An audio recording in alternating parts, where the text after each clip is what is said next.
Sarah clutched her worn, brown handbag a little tighter as she approached the gate. The polished floors of the airport gleamed under the bright lights, reflecting the hurried steps of travelers in expensive shoes. She felt a pang of nervousness. Flying wasn't something she did often.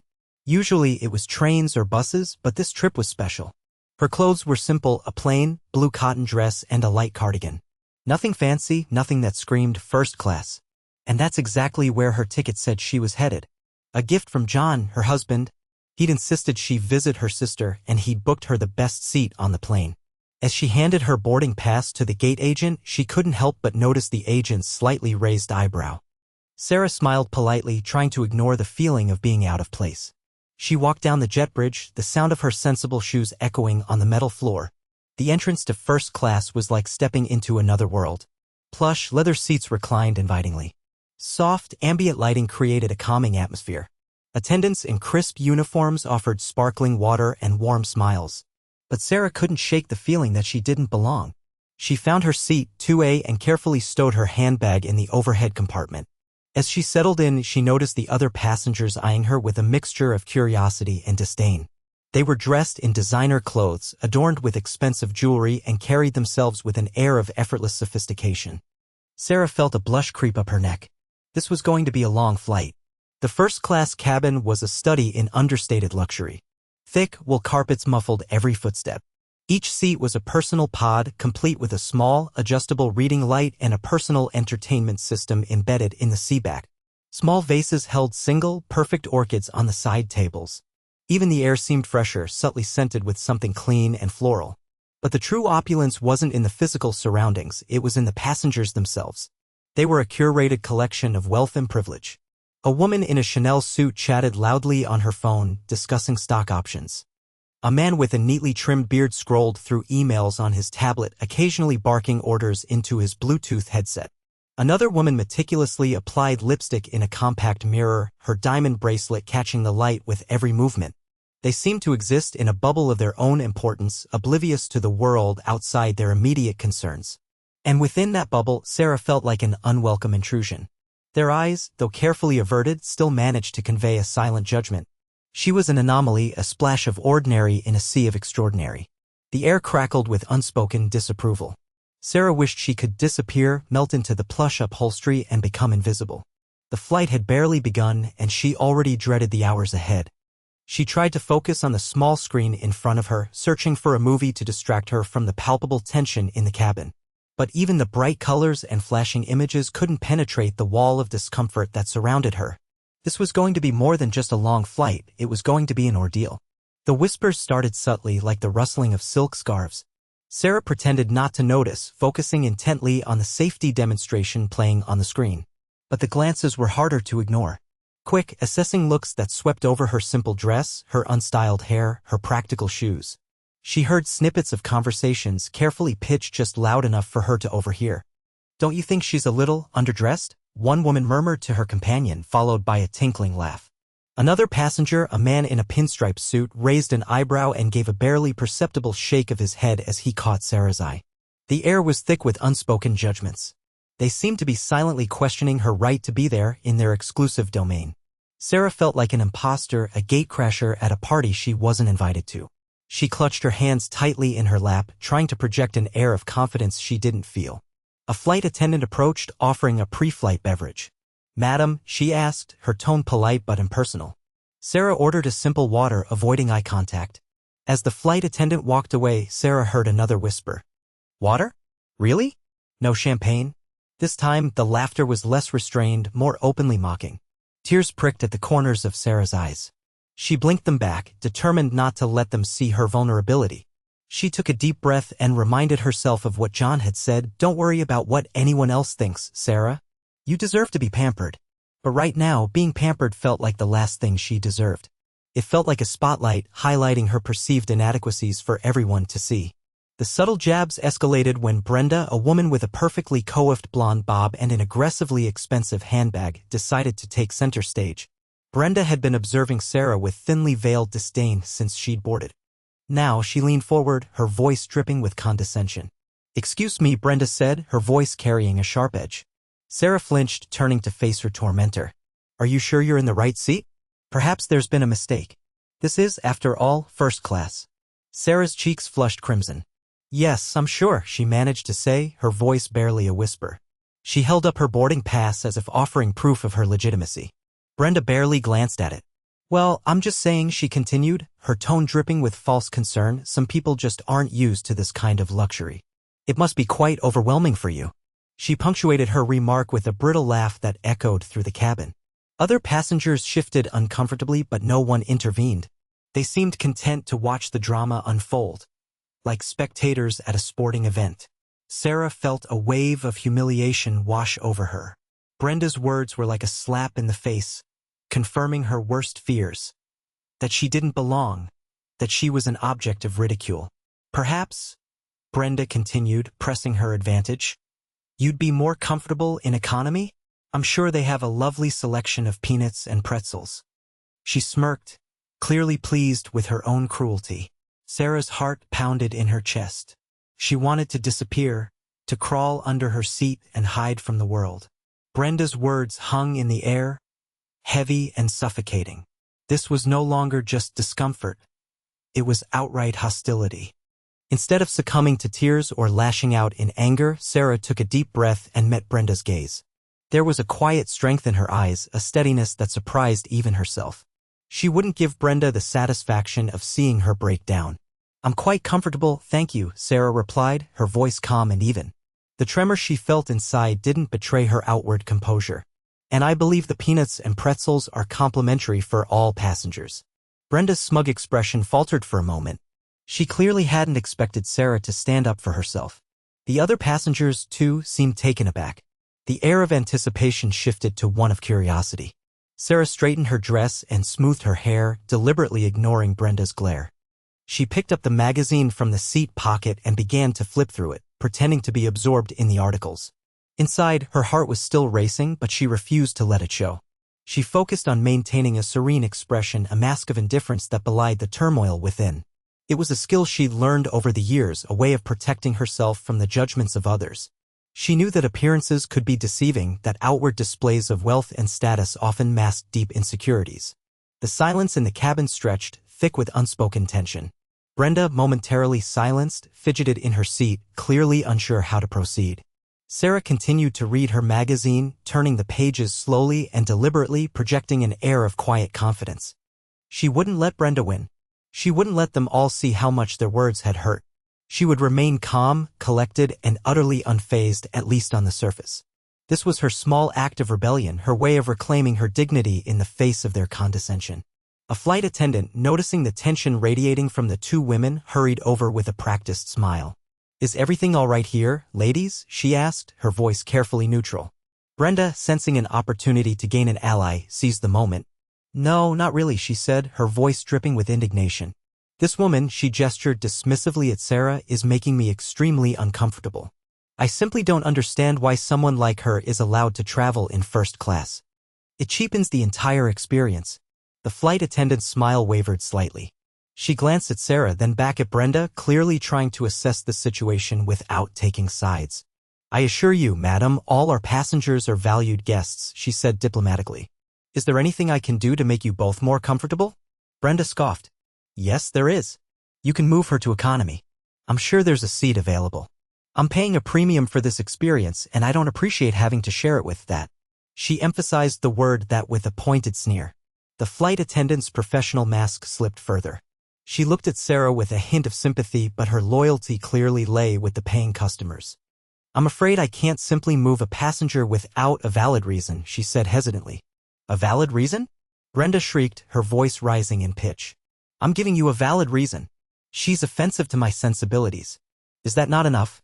She threw her hands up in exasperation, drawing the attention of even more passengers. The flight attendant, clearly flustered, wrung her hands. I'll see what I can do, madam, she mumbled, before scurrying away to consult with another member of the crew. Brenda watched her go, a triumphant smirk playing on her lips. She had successfully escalated the situation, and she was confident that she would get her way. Just as the flight attendant disappeared behind the curtains separating first class from the rest of the plane, the pilot's voice crackled over the intercom. Good morning, everyone, and welcome aboard Flight 347 to Denver. This is your captain speaking. We anticipate a smooth and uneventful flight today. He continued with the usual pre-flight announcements, pointing out the emergency exits and reminding passengers to fasten their seatbelts. But then he added something unexpected. I'd also like to take this opportunity to mention that the owner of Silver Sky Airlines is on board with us today. We're honored to have him traveling with us, and we hope he enjoys the flight. A hush fell over the first-class cabin. Passengers exchanged curious glances, wondering who the mysterious owner could be. Brenda, still smirking from her victory over Sarah, puffed out her chest, clearly hoping to catch the owner's eye. She smoothed her designer dress and adjusted her expensive jewelry, preparing to make a favorable impression. Sarah, however, remained impassive, her gaze fixed on the magazine in her lap. She wondered if John had planned this, if he knew about the way she was being treated. A wave of warmth washed over her at the thought of him standing up for her. The pilot's announcement hung in the air, a subtle shift in the power dynamics of the cabin. The passengers who had been so quick to judge Sarah suddenly seemed a little less sure of themselves, a little more aware of the potential consequences of their actions. The knowledge that the airline owner was among them introduced an element of uncertainty, a sense that the rules of the game had suddenly changed. Even Brenda seemed to have lost some of her swagger, her triumphant smirk replaced by a nervous smile. The flight was about to take off, and the atmosphere in first class was thick with anticipation. The curtain separating first class from the rest of the plane parted, and a man stepped through. He was tall and handsome, with a kind smile and eyes that crinkled at the corners. He wore a simple, well-tailored suit, nothing ostentatious, but it spoke of quiet confidence and success. Brenda straightened in her seat, her eyes widening in anticipation. She gave him her most dazzling smile, hoping to be the first to catch his attention. The other passengers, too, sat up a little straighter, eager to make a good impression. But the man didn't look at Brenda. He didn't look at any of them. His gaze swept across the cabin, searching until it landed on Sarah. His smile widened and he walked directly towards her. A collective gasp rippled through the cabin. Brenda's face fell, her carefully constructed facade crumbling before her very eyes. The other passengers stared in stunned silence, their earlier arrogance replaced by a mixture of confusion and disbelief. John reached Sarah's seat and knelt beside her, taking her hand in his. "Sarah, darling," he said, his voice warm and full of affection. "I wanted to make sure you were comfortable. Is everything all right?" Sarah's face lit up at the sight of him. The tension that had been building inside her for the past hour seemed to melt away. She squeezed his hand, her heart overflowing with love.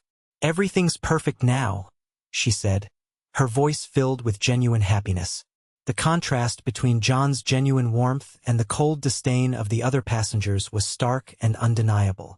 The scene that unfolded was a silent indictment of their shallow judgments, a powerful reminder that true worth lies not in outward appearances, but in the kindness and love we show to others.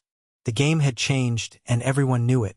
The flight attendant, who had scurried away moments before, returned with a hesitant expression, only to freeze in her tracks as she took in the scene. John kneeling beside Sarah, holding her hand, their faces illuminated with love. The words she had been about to speak caught in her throat. John turned his attention to the rest of the cabin, his smile still warm but now tinged with a hint of steel. "I apologize for the interruption," he said, his voice carrying a quiet authority.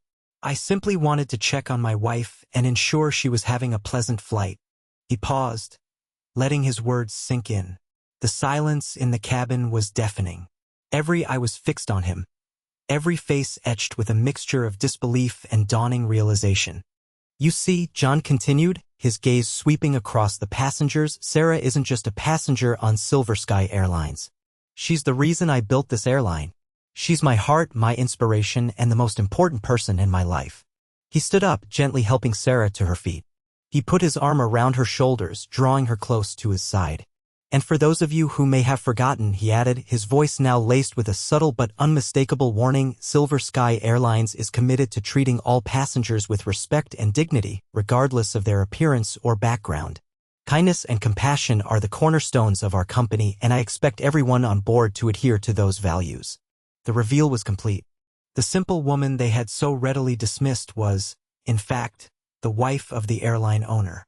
The shock reverberated through the cabin, leaving Brenda and the other judgmental passengers speechless with embarrassment. The tables had turned in the most spectacular way imaginable. Brenda's face was a mask of mortified embarrassment. Her perfectly applied makeup couldn't conceal the flush creeping up her neck. The triumphant smirk that had been plastered on her face just moments before was now replaced by a look of utter panic. She stammered, struggling to find the right words. Mr. Silver, she sputtered, her voice barely audible. I had no idea. I am so terribly sorry. I completely misunderstood the situation. She attempted a shaky smile, but it came across as forced and insincere. I was just trying to ensure the comfort of all the passengers, she continued, her voice rising in pitch. You know, uphold the standards of Silver Sky Airlines. Her words sounded hollow and ridiculous even to her own ears. She knew that John and Sarah could see right through her pathetic attempt at damage control. The other passengers watched her with a mixture of amusement and disdain, their earlier sympathy completely evaporated. Brenda turned to Sarah, her eyes pleading. Mrs. Silver, she said, her voice dripping with false humility. Please, you must believe me. I didn't mean any harm. I'm just a little high-strung, you know? It's the altitude. She reached out to touch Sarah's arm, but Sarah subtly stepped back, avoiding her touch. Brenda's hand hung in the air for a moment before she awkwardly retracted it. The silence stretched, broken only by Brenda's increasingly desperate apologies. She knew she had made a terrible mistake, a mistake that could have serious consequences. Her reputation, her social standing, her carefully constructed image, all were crumbling before her very eyes. The high-strung act wasn't working. All that was left was the raw, unadulterated fear of facing the consequences of her actions. She was now at the mercy of the woman she had so cruelly mocked. John placed a gentle hand on Sarah's arm, his touch reassuring and protective. He looked at Brenda, his expression calm but firm. There was no anger in his eyes, only a quiet disappointment. Mrs. He paused, as if struggling to recall her name. Brenda, wasn't it? I appreciate your concern for the standards of Silver Sky Airlines. However, I believe you may have misunderstood what those standards truly are. He turned to address the entire cabin, his voice clear and resonant. At Silver Sky Airlines, we believe that true luxury is not about the clothes you wear or the jewelry you own. It's about the way you treat others. It's about kindness, compassion, and respect. He paused, letting his words sink in. We strive to create an environment where everyone feels welcome and valued, regardless of their background or appearance. And while we appreciate your patronage, Mrs. Brenda, I must say that your behavior this morning has fallen far short of those ideals. He didn't raise his voice. He didn't make any accusations. But his words carried a weight of authority that silenced any further protest. He had made his point subtly but unmistakably. Kindness and respect were not just empty slogans. They were the core values of his company, and he expected everyone to uphold them. I trust, he concluded, his gaze lingering on Brenda for a moment, that we all understand each other now. Let's try to enjoy the rest of the flight in peace and harmony. He then turned his attention back to Sarah, his expression softening. Come, darling, he said. Let's get you settled in. I think I have a surprise for you. As John led Sarah towards the front of the cabin, a ripple of hesitant apologies followed them. Some passengers offered mumbled regrets, their faces flushed with shame. Others attempted to engage Sarah in conversation, showering her with compliments that rang hollow and insincere. Mrs. Silver, a woman in a Chanel suit, gushed, "What a lovely dress. The blue is simply divine on you." The same woman who had earlier whispered about Sarah's attire now feigned admiration, hoping to curry favor with the airline owner's wife. A man in a pinstripe suit, the one who had raised an eyebrow at Sarah earlier, approached with a sheepish grin. I must say, Mrs. Silver, your husband is a visionary. Silver Sky Airlines is truly a class act. He extended his hand, hoping for a handshake, but Sarah simply nodded politely and continued walking. The apologies were a mix of genuine remorse and blatant self-preservation. Some passengers truly seemed to regret their earlier behavior, recognizing the error of their shallow judgments. Others were simply trying to avoid any potential repercussions, hoping to smooth things over before John could take action. The flight attendant, who had been so quick to dismiss Sarah's concerns, approached with a nervous smile. Mrs. Silver, is there anything I can do to make your flight more comfortable? Perhaps a glass of champagne. Sarah simply smiled kindly and shook her head, offering no judgment or recrimination. The atmosphere in the first-class cabin had completely transformed. The arrogance and disdain that had permeated the air were now replaced by a palpable sense of regret and a desperate desire to make amends. The passengers had learned a valuable lesson that appearances can be deceiving and that true worth lies not in wealth or status but in kindness and respect. The flight to Denver promised to be a very different experience than Sarah had initially anticipated. As John led her through the first-class cabin, Sarah responded to the passengers' apologies with quiet dignity and genuine kindness. She didn't gloat or seek revenge. Instead, she offered forgiveness and understanding, teaching them a powerful lesson in humility. To the woman in the Chanel suit, she simply smiled and said, "Thank you. I appreciate your kind words."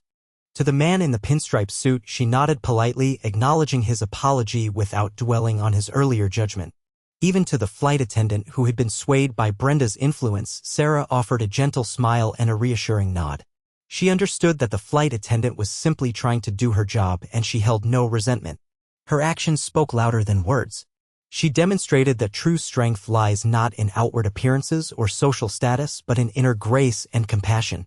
She showed them that kindness is a virtue that transcends all boundaries, a quality that can bridge even the widest gaps of social and economic disparity.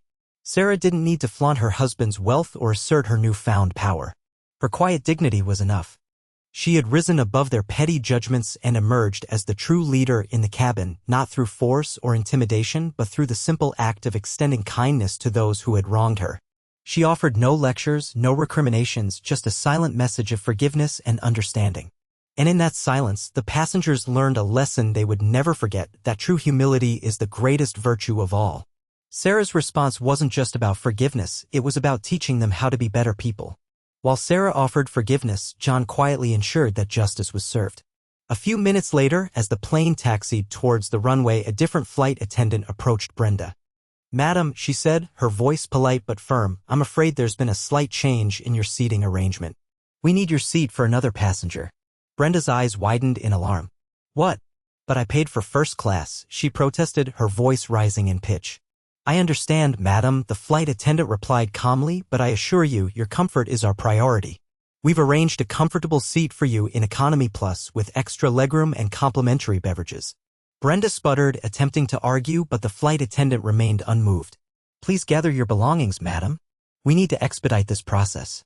With a face like thunder, Brenda reluctantly gathered her designer handbag and her other possessions. As she walked towards the back of the plane, she couldn't help but notice the pitying glances of the other first-class passengers. It wasn't a dramatic expulsion, no shouting or public humiliation. It was a quiet, understated removal, a subtle but unmistakable consequence of her earlier behavior. John had made his point without resorting to theatrics. He had simply ensured that Brenda experienced, firsthand, the discomfort and indignity she had tried to inflict on Sarah. The other passengers watched her go, a silent understanding passing between them. Justice had been served not with anger or vengeance, but with quiet efficiency and a subtle touch of irony. Brenda's fate served as a powerful reminder that actions have consequences and that kindness and respect are always the best policy, especially at 30,000 feet. John led Sarah to the very front of the first-class cabin, to a private suite that had been specially prepared for her. It was a sanctuary of luxury, complete with a plush, reclining seat, a personal entertainment system, and a panoramic view of the clouds. He settled her into the seat, adjusting the controls to her liking. "I hope this is more comfortable, darling," he said, his eyes filled with affection. "I wanted you to have the best possible flight." Sarah smiled, her heart overflowing with love. "It's perfect, John," she said, reaching out to take his hand. "But you know, it wouldn't matter if I was sitting in the back of the plane. As long as I'm with you, I'm happy." He leaned in and kissed her gently on the forehead. "You deserve the best, Sarah," he said. "You're the kindest, most compassionate person I know. And you inspire me every single day." As the plane soared through the sky, Sarah and John shared a quiet moment of connection, a silent reaffirmation of their love and their shared values. They didn't need fancy clothes or expensive jewelry to define them. Their worth came from within, from the love and respect they had for each other, and from the kindness they extended to the world. The scene served as a final, powerful reminder of the story's central theme, that inner worth is far more important than outward appearances. The passengers in the first-class cabin had learned a valuable lesson that day, a lesson that would hopefully stay with them long after the plane landed in Denver. And Sarah and John, the simple woman and the airline owner, had shown them all that true luxury lies not in what you have, but in who you are. The flight continued, carrying its passengers not just to a destination, but to a new understanding of what truly matters in life.